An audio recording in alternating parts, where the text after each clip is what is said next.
no tiene más valor para el cristiano. ¿Qué hacer? ¿Cómo solucionar este problema? Eso es lo que vamos a ver en esta lección. Empezaremos leyendo Gálatas 3:21. Mira lo que dice. Entonces, ¿la ley contradice las promesas de Dios? De ninguna manera. Porque si la ley dada pudiera vivificar, la justicia sería verdaderamente por la ley. Pablo sabía que al enfatizar la promesa divina de la salvación por la gracia, sus oponentes inmediatamente lo acusarían diciendo que él estaba colocando la ley contra la gracia. Pero Pablo se adelanta y antes que ellos digan nada, les dice lo que ellos están pensando. ¿La ley contradice las promesas de Dios? Pregunta. Y después él mismo responde, de ninguna manera. ¿Cómo la ley estaría contra la gracia si ambas, ley y gracia, provienen del mismo Dios? El problema surge cuando le das un mal uso a la ley. Ya lo vimos la semana pasada. La ley sirve para mostrar el pecado, pero no para salvar del pecado. El ser humano se salva únicamente por la obra maravillosa de Jesucristo en su favor. Pero los judaizantes tenían conceptos falsos acerca de la ley. Uno de ellos, por ejemplo, era que la justicia provenía de la observancia de la ley. Otro era que el hombre que cumpliese los mandamientos merecía la vida. Ahora, estos conceptos provenían de interpretaciones equivocadas de textos del Antiguo Testamento. Vamos a ver dos de ellos. El primero es Levítico 18:5. Dice, por tanto, guardaréis mis estatutos y mis ordenanzas, porque el hombre que los cumpla, gracias a ellos vivirá. Yo, Jehová. Ahora, el otro texto es Deuteronomio capítulo 6, versículo 24. Dice, Jehová nos mandó que cumplamos todos estos estatutos y que temamos a Jehová nuestro Dios para que nos vaya bien todos los días y para que nos conserve la vida como hasta hoy. Mira, en estos versículos aparentemente la vida es una consecuencia de guardar la ley de Dios. Pero ahora leamos Nehemías 9:6. Tú solo eres Jehová. Tú hiciste los cielos y los cielos de los cielos, con todo su ejército, la tierra y todo lo que está en ella, los mares y todo lo que hay en ellos. Tú vivificas todas estas cosas y los ejércitos de los cielos te adoran. Bueno, ¿quién es el que da vida? ¿La ley o Dios? ¿Notas la aparente contradicción bíblica? Más todavía, Pablo en Romanos 4:17 afirma, como está escrito, te he puesto por padre de muchas naciones, y lo es delante de Dios, a quien creyó, el cual da vida a los muertos y llama las cosas que no son como si fueran. Según Pablo, es Dios el que da la vida. ¿Y Jesús? ¿Qué dijo Jesús? Leamos Juan 5:21. Como el Padre levanta a los muertos y les da vida, así también el Hijo a los que quiere da vida. Bueno, ¿cómo se explica esta aparente contradicción? De manera simple. No existe ninguna contradicción. Dios es el autor de la vida. Es la propia vida. Dios nos da la vida gratuitamente, por gracia. Nada hicimos para merecer la vida. Dios simplemente nos la da. Pero la vida hay que saber vivirla. Y entonces Dios nos da su ley, que es el mapa, el sendero. Pablo dice, yo no sabría que matar es pecado si la ley no dijese, no matarás. Si yo dejo a un lado el mapa, me voy a perder y puedo morir. La ley, querido, es el mapa que garantiza la vida, pero no da la vida. Solo Dios es el autor de la vida. Pero los oponentes de Pablo pensaban que el que guardaba los mandamientos ganaba la vida, merecía la vida, conquistaba la vida, lo que era completamente equivocado. Vamos al segundo punto de la lección. En este punto analizaremos la expresión muy usada por Pablo, bajo la ley. El apóstol usa la expresión bajo la ley 12 veces en sus cartas. ¿Qué es lo que Pablo quiere decir con esta expresión, bajo la ley? Por lo menos dos cosas. La primera es la siguiente. Estar bajo la ley significa depender de las obras de la ley, o sea, de la obediencia para alcanzar la salvación. Pablo es categórico al afirmar que nadie se puede salvar guardando la ley o estando bajo la ley. No existe salvación por la obediencia, solo existe salvación por la fe. En este grupo también están los que creen en Jesús, pero creen que aunque Jesús murió por nosotros, debemos obedecer porque la salvación no puede ser solo por la fe, tiene que ser también por la obediencia. Estos creyentes creen que la salvación es un barco de dos remos, la fe y las obras. Pablo también es categórico al afirmar que en la bendita obra de salvación las obras no cuentan para nada. Abraham creyó y eso le fue contado por justicia. Ahora, el segundo uso que Pablo le da a la expresión estar bajo la ley es estar bajo la condenación de la ley. Quiere decir, ya que ningún ser humano puede cumplir la ley en obras, pensamientos y sentimientos, todos estamos destituidos de la gloria de Dios. Todos estamos condenados. Estamos bajo la maldición de la ley. Todos hemos transgredido y todos recibimos la multa. La multa es la condenación. Todos estamos bajo la ley, es decir, bajo la condenación. Y Cristo vino justamente para librarnos de esa condenación, porque solos estaríamos completamente perdidos y sin salida. La tercera parte de la lección habla del mal uso que se puede dar a las cosas buenas. Por ejemplo, una droga como la morfina, usada por los médicos para calmar el dolor, puede enviciar a una persona y matarla.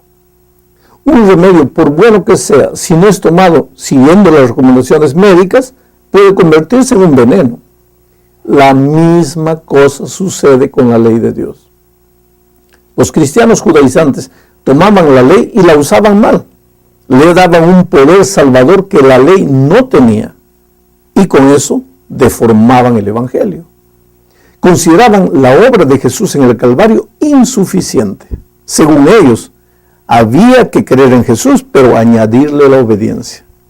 Entonces viene Pablo y es categórico en decir que la ley no puede ni salvar, ni justificar, ni dar vida. Al contrario, en ocasiones relaciona a la ley con la muerte. Por ejemplo, en Gálatas 2:19 dice, pues mediante la ley yo morí a la ley a fin de vivir para Dios.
Dice que la ley no tiene lugar en la vida del cristiano.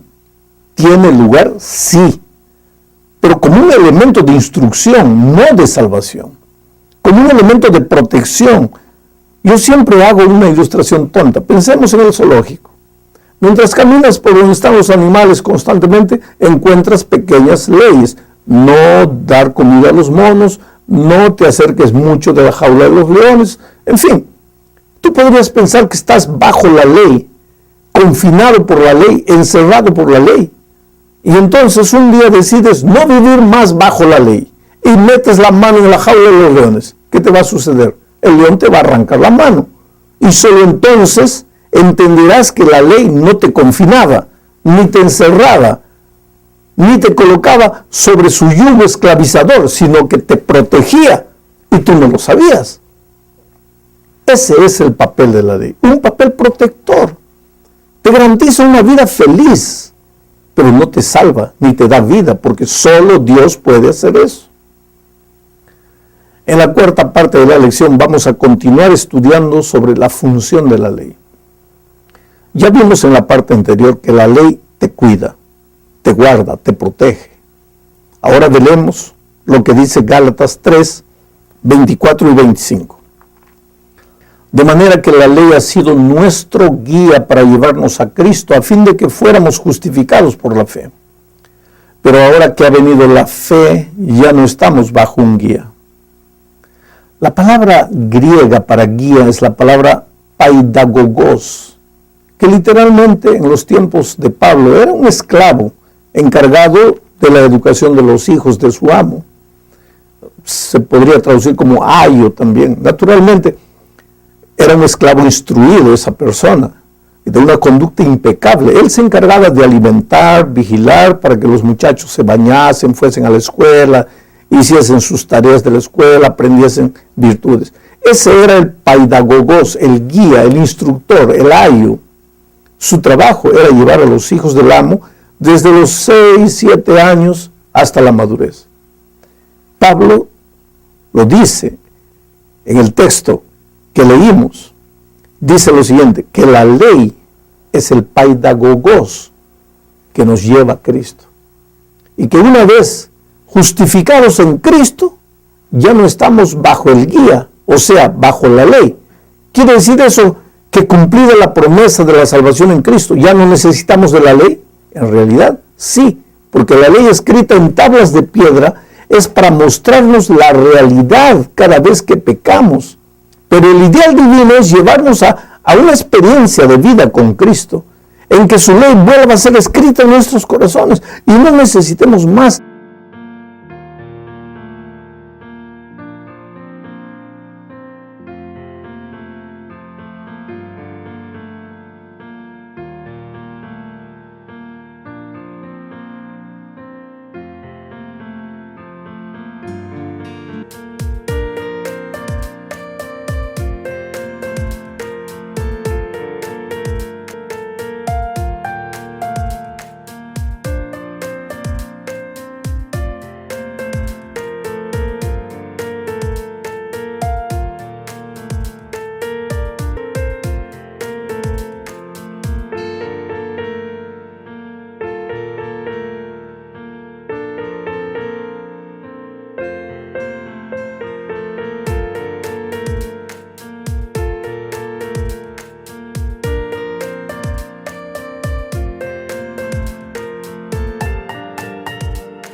Que nadie nos diga, esto es pecado, esto no es pecado, porque oiremos la voz de Dios que nos dirá, este es el camino, andad en él. Llegamos al fin de la lección, enfatizando que el hecho de que la ley nos conduce a Cristo no significa que una vez que Cristo vino ya no existe más la ley. Venida la fe, ya no estamos bajo la ley. Eso no significa que la ley dejó de existir, sino que los que realmente aman a Jesús, pues dejan de obedecer porque hay una ley escrita y empiezan a obedecer por amor. Eso es lo que Pablo dice en Romanos 8:4. Mira, para que la justicia de la ley se cumpliera en nosotros, que no andamos conforme a la carne, sino conforme al Espíritu. ¿Quiénes son los que andan conforme al Espíritu? Los que fueron llevados a Jesús, los que nacieron en Cristo, los que aprendieron a confiar en Él. La obediencia para estos cristianos no es el fruto de su esfuerzo, sino el fruto natural de su amor por Cristo.